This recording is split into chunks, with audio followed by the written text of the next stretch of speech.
Hey, Nikki Brown here. This is a hack to make your home smell good. It's supposed to be the William Sonoma recipe, I suppose. It has lemon. Now, I didn't have fresh lemon, so I used lemon essential oil. Cinnamon. I did not have cinnamon sticks, so I used cinnamon powdered cinnamon, which you can see the little bit of residue on the sides. I didn't have sprigs of rosemary, but I did have some rosemary leaves that I use in my yoni steams. And vanilla. I did have some vanilla flavoring, so I added that in there.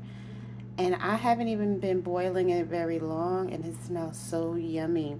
Um, my mom used to burn cinnamon, so I've been doing that for years.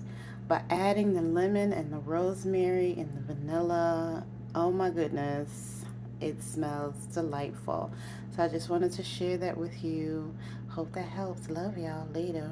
Mwah.